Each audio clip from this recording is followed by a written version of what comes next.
Welcome to the Cambridge Tech Podcast, talking all things technology from the heart of the UK's tech capital.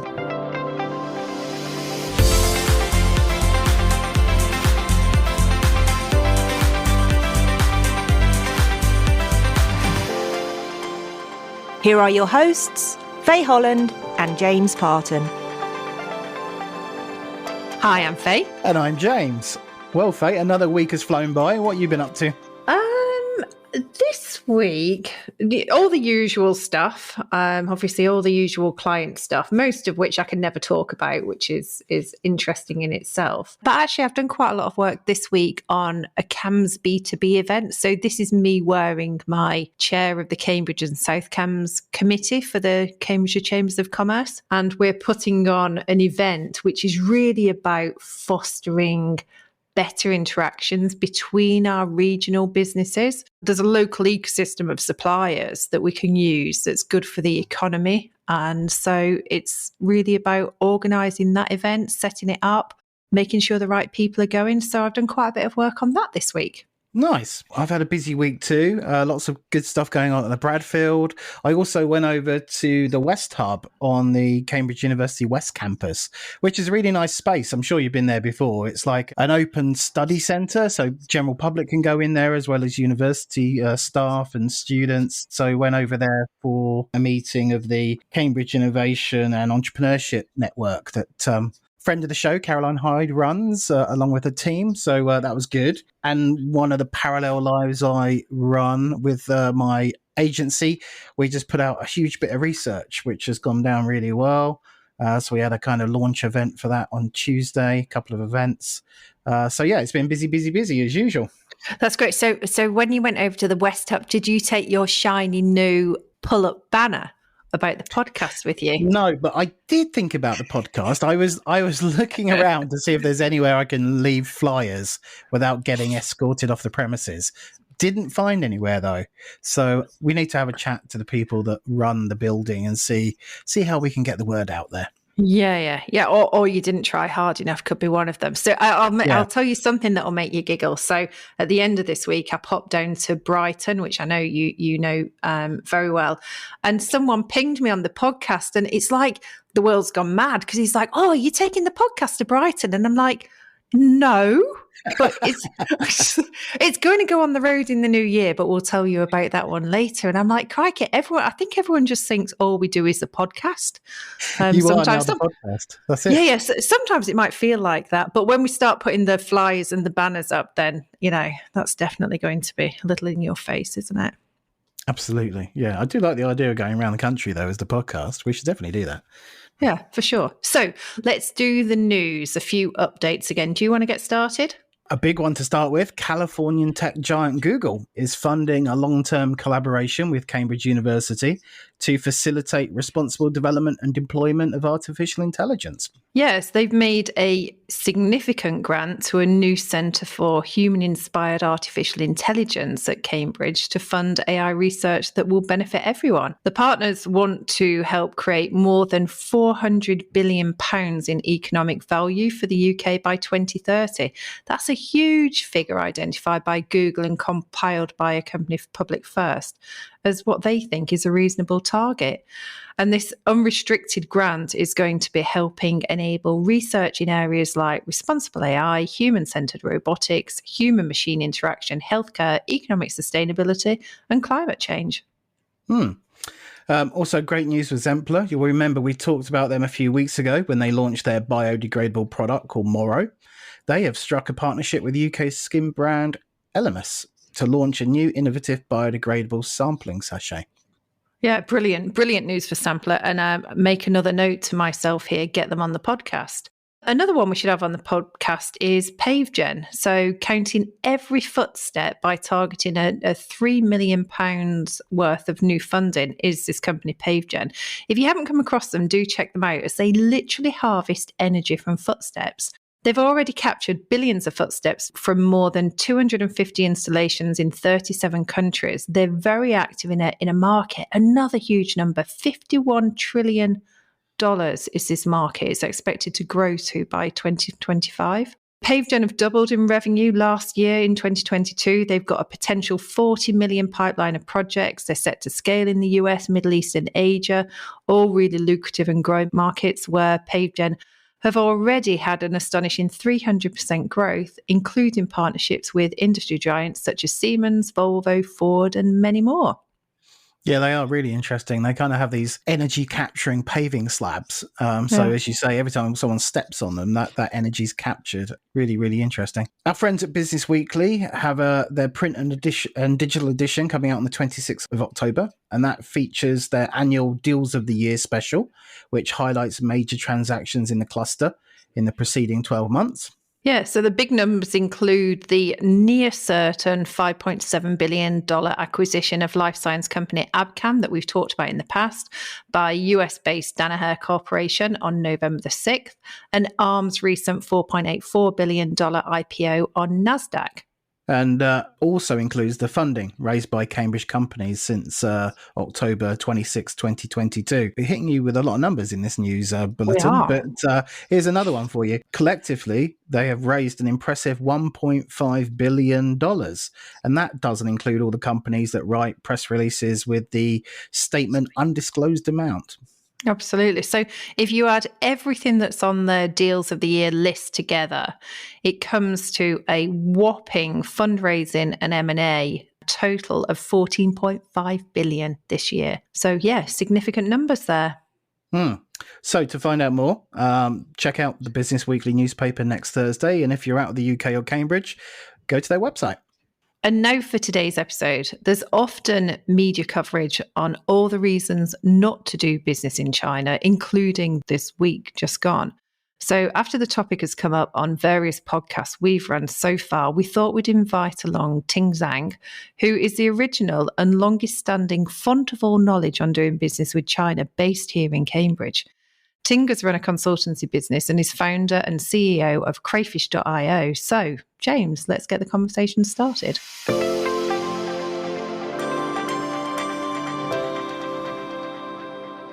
Ting, great to have you here today with us. Thank you for joining us. Let's start with the big questions. First of all, tell us about the culture of doing business with China, some things that people might not be aware of.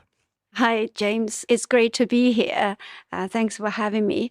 Now, the Chinese culture is actually coming less different, I would say, with the last decades of economic development. However, there's still some traditional cultural values that are different. So Chinese people have been influenced by Confucianism, which has been there for 2,500 years. So there's some values, for example, the importance of society and family. And then finally, it's the individual. So that's very much embedded in people's thinking and behavior.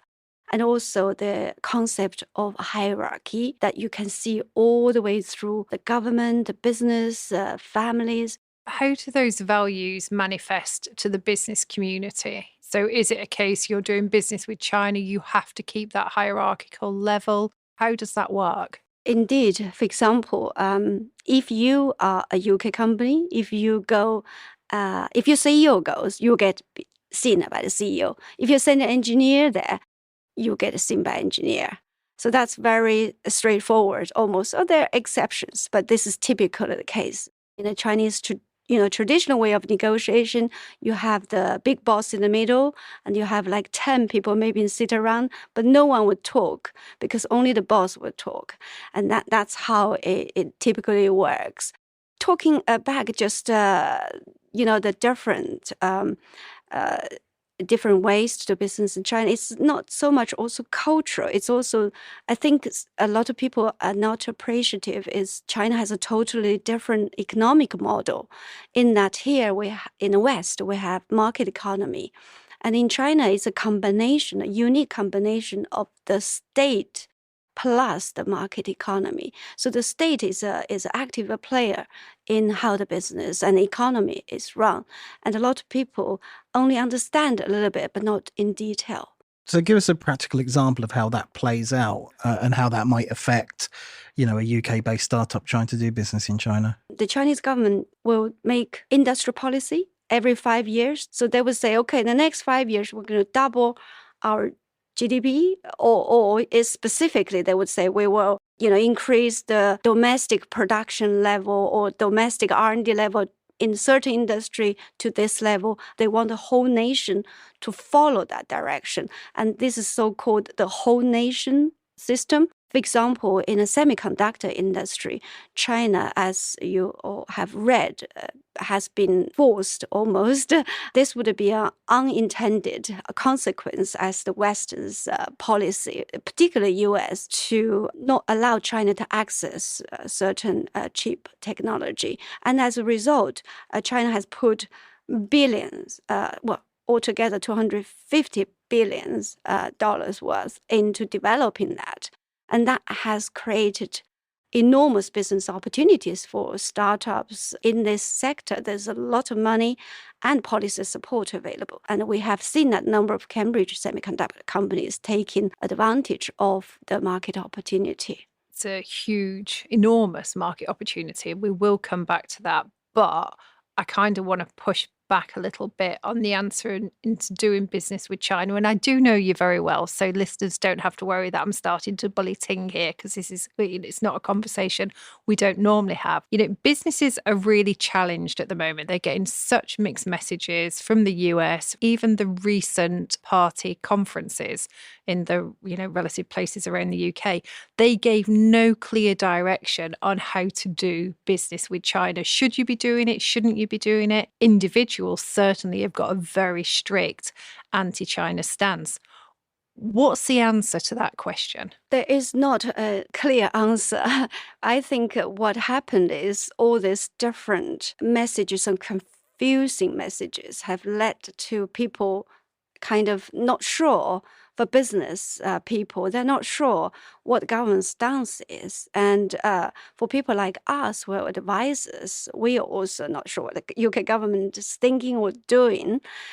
However, I think it's only changed how people react to their approach of doing business in China. In fact, most of our clients and the companies we're talking to are still very interested in doing business in China. It's just they don't broadcast it if they have success. Well, in the past, if they have a Chinese investor on board, they would do a PR to say that. Now they don't.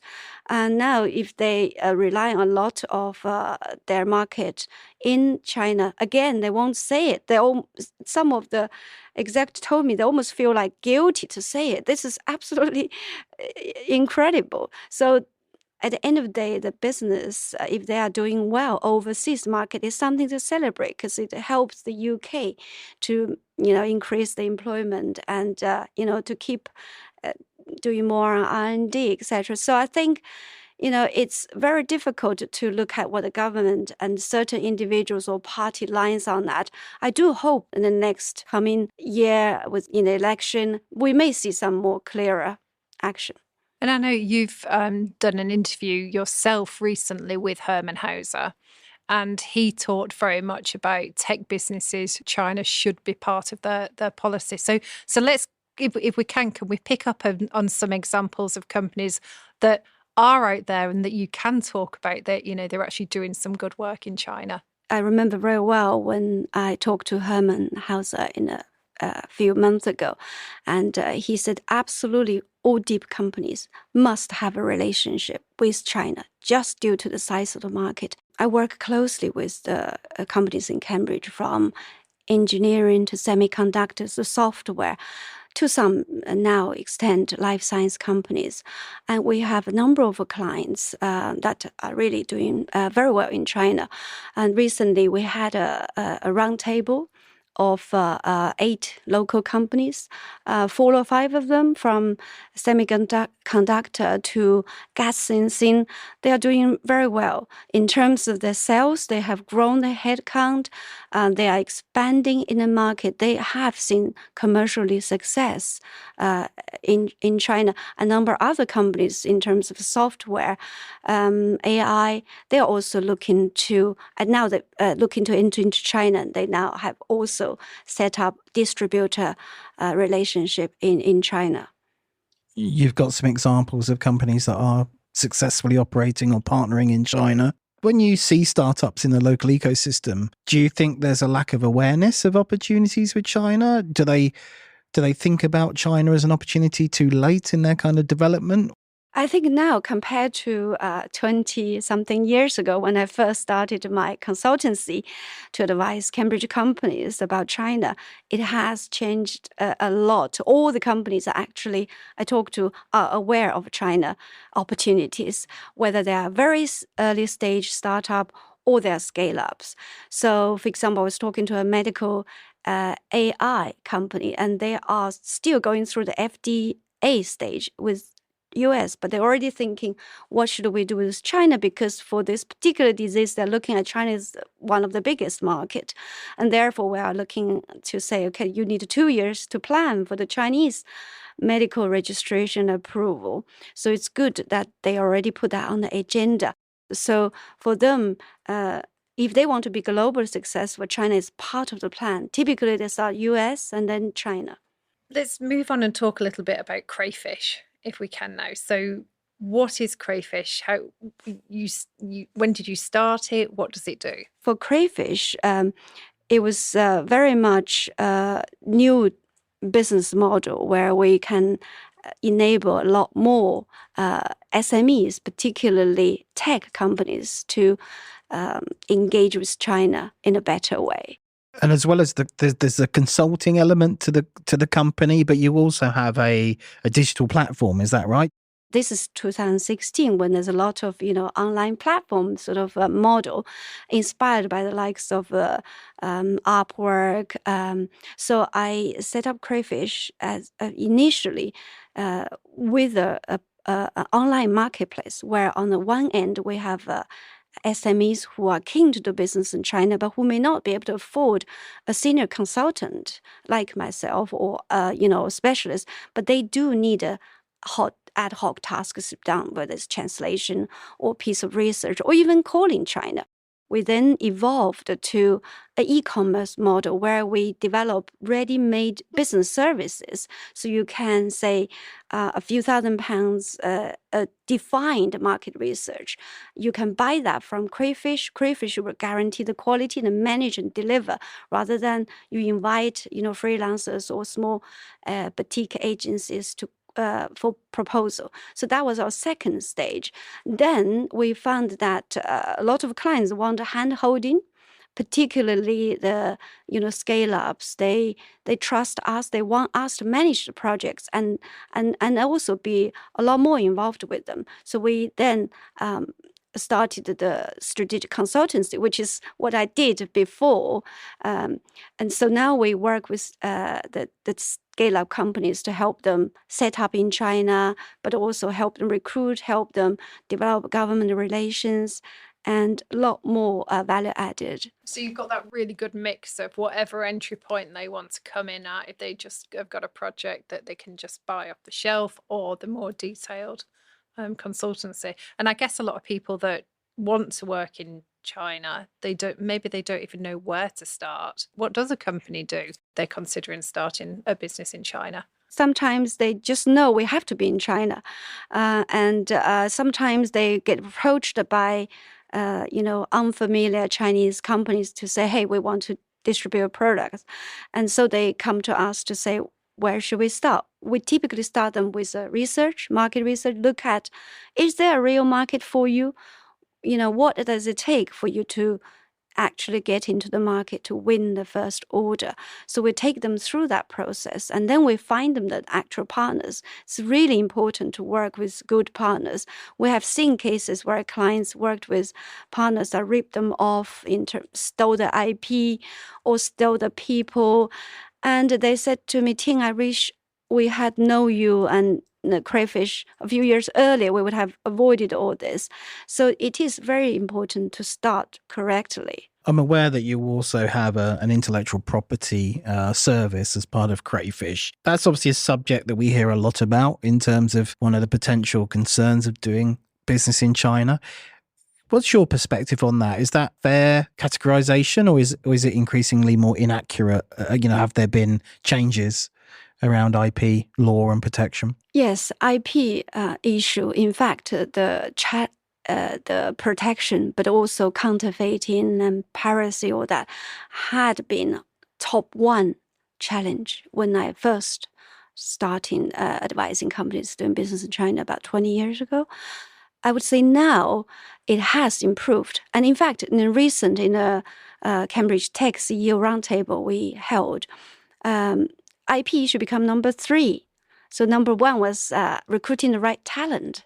And number 2 was working with a partner and making that work. So IP become the 3rd because people find out that you can actually protect your IP if you do things in the right way.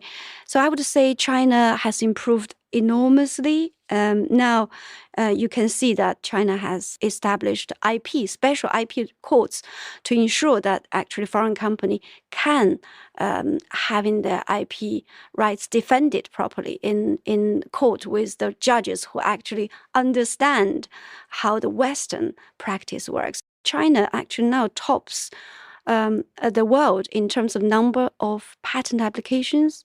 So it receives more than any other country patents. So it has to protect, because a lot of this coming from Chinese domestic companies.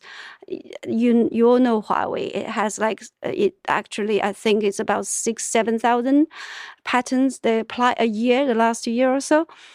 So that has prompted the government to take this really serious, but also the Chinese companies. So now you are talking about IP, people understand, and there's a whole industry developed. For example, one of our new shareholders, they are an IP group in China. They have grown a lot in the last few years and raising also money to expand overseas. That gives you another string to your bow as well, doesn't it? Because another part of your portfolio that you have recently launched with the IP company is helping UK owners of IP to go to protect, but also to commercialize IP in China. How does that work? Yes, indeed. This is very exciting for us with the new investment from our new shareholder, Sino Group in China. We are now launching a new business model in an IP space where we help the IP owners not just protect their IP in China, which is typically straightforward, but also to commercialize. In its basic form, we would select those technologies that has good market potentials in China. I'm really interested to get your perspective on what it's been like as a Chinese national in the UK for more than 20 years. I came to the UK in 1997. I did my MBA at the Judge Business School, which was really a fantastic experience in terms of not just learning knowledge, but expanding my personal network, which I am still benefiting now today. And then I went to work, typically, as MBA, you're going to the city. So I went to work in the city as a commercial banker for Standard Chartered Bank in the city. Then I only came back 2 years later when my husband started his academic career. When we started the family, it was not possible to commute to London. So I came back to Cambridge, set up my own first consulting business. And I remember I said to my husband, if within 6 months I don't find any clients, I will go find any job.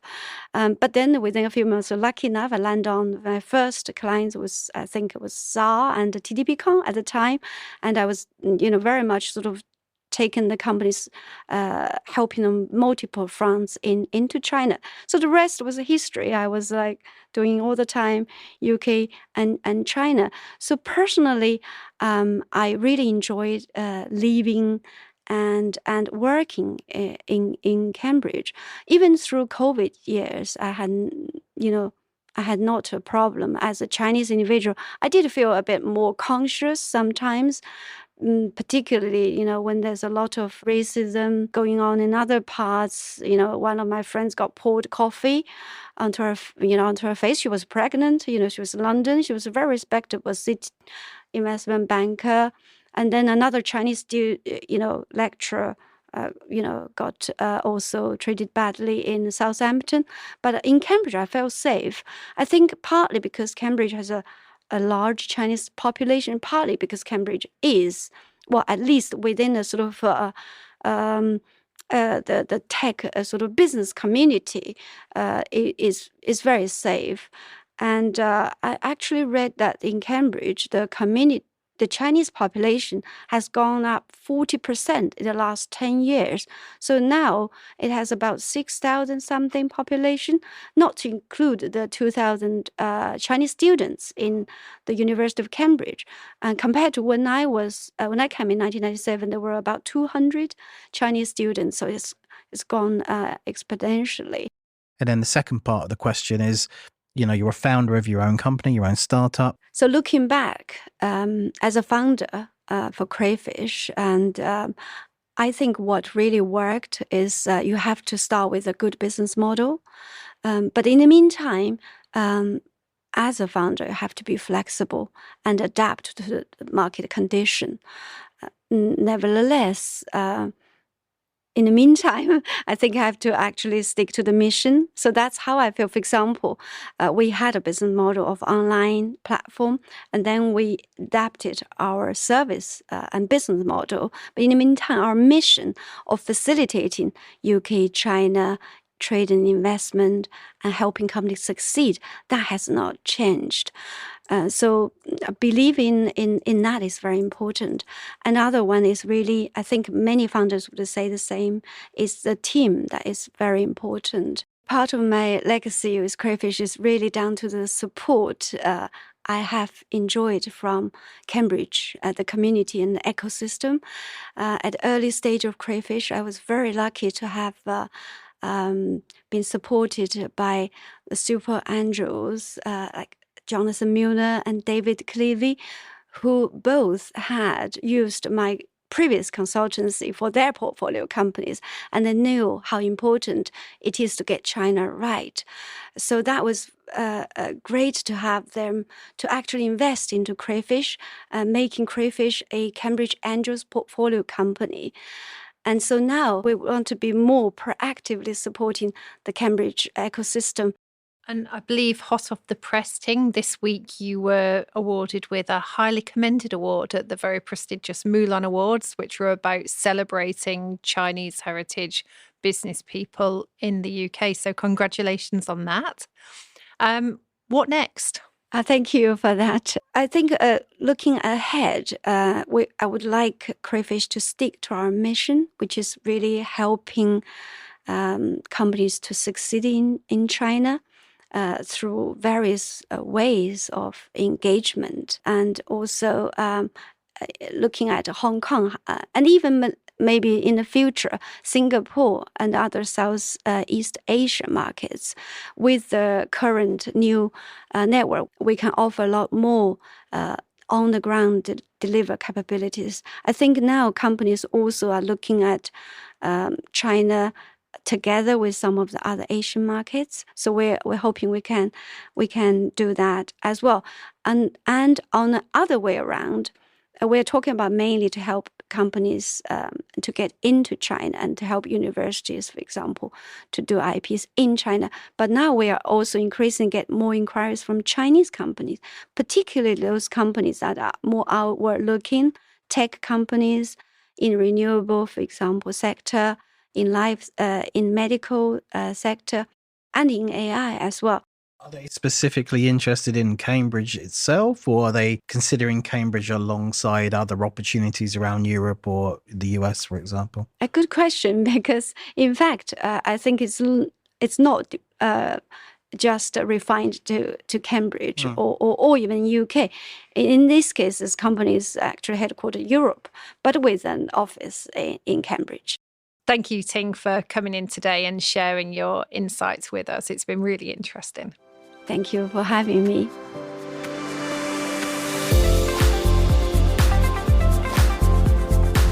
Today's show was produced by Carl Homer of Cambridge TV and supported by our media partner, Business Weekly. The Cambridge Tech Podcast is available on all major podcast platforms and on cambridgetechpodcast.com. If you've enjoyed this podcast, please give it a 5-star review. It will really help others discover the show.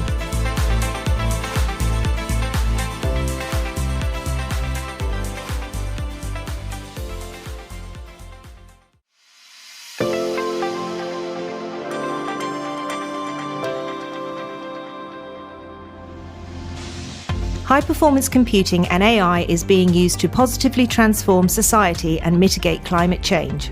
KO Data's 100% renewably powered data centres support the mission-critical workloads of life sciences, biotech and AI startups in Cambridge. Find out how we can reduce your digital carbon footprint at kodata.com/contact. KO Data, proud to sponsor the Cambridge Tech Podcast.